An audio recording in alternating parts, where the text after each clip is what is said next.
Assalamualaikum warahmatullahi wabarakatuh. Perkenalkan, nama saya Meilinda Fatihatun Nuril Ulia dari Prodi Pendidikan Matematika.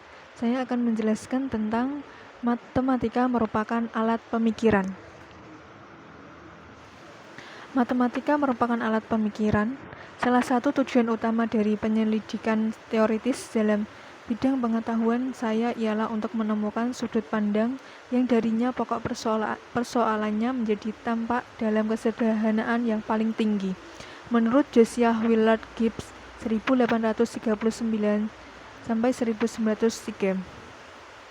Pada zaman kuno, kurang lebih 4000 tahun sebelum Masehi, berkembanglah peradaban Mesir di lembah Sungai Nil dan peradaban Babylon di sepanjang Sungai Tigris. Kedua peradaban itu mengembangkan ilmu hitung, ilmu ukur dan perbandingan, serta ilmu aljabar.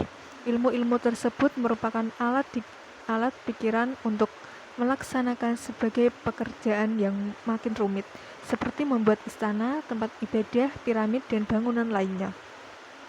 Pengukuran tersebut dilakukan untuk mengetahui panjang yang sebenarnya dengan perkiraan sesuai dengan bentuk matematis yang telah dikemukakan dalam matematika, mulai dari pengukuran yang sangat sederhana sampai pada pengukuran yang sangat rumit. Pengukuran yang paling sederhana adalah mengukur langsung objek benda yang ada di sekitar, seperti panjang tongkat, lebar meja, dan lain sebagainya. Sedangkan pengukuran yang paling rumit adalah mengukur benda yang sangat jauh dengan membandingkan bentuknya dengan ilustrasi-ilustrasi tertentu. Penemuan matematika modern tentang pengukuran yang dihitung secara matematis yaitu mengukur ketinggian awan. Pengukuran ini biasa dilakukan oleh ilmuwan modern untuk melihat keadaan cuaca. Seorang pilot tidak diizinkan mengudara jika batas ketinggian awan terlalu rendah. Tinggi rendahnya bervariasi sesuai dengan kondisi geografis suatu lokasi tertentu. Akan tetapi serendah-rendahnya dipastikan mencapai 60 meter. Maka persamaan yang digunakan untuk menghitung ketinggian awan tersebut adalah tan alfa sama dengan tinggi dibagi jarak. Tinggi sama dengan tan alfa kali jarak.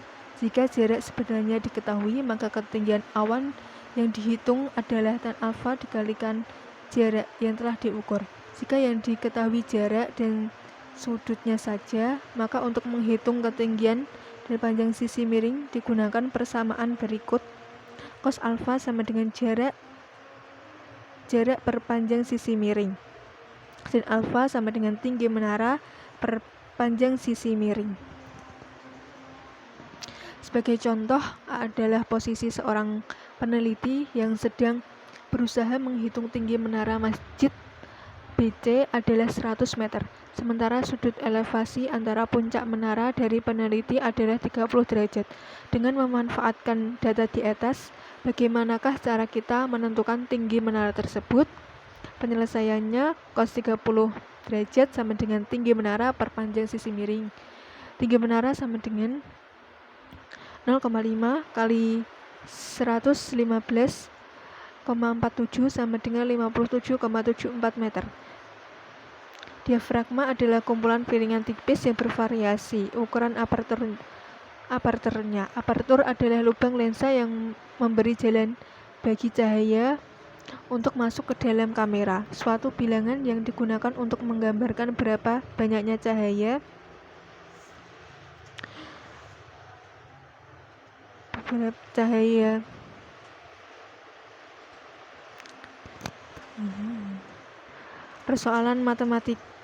Persoalan matematika yang merupakan sebagai alat pemikiran. Selanjutnya adalah perbandingan panjang dan lebar suatu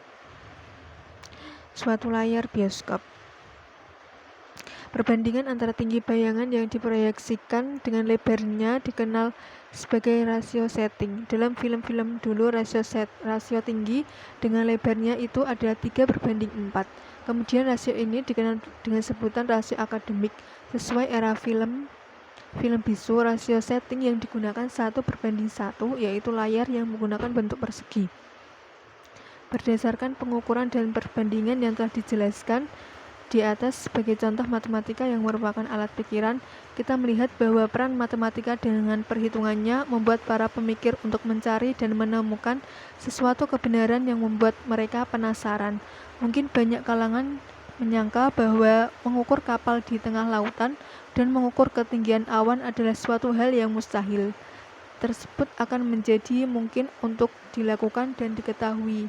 Tentunya harus sesuai dengan cara dan metode yang telah ditentukan secara matematis. Sekian dari saya, terima kasih. Wassalamualaikum warahmatullahi wabarakatuh.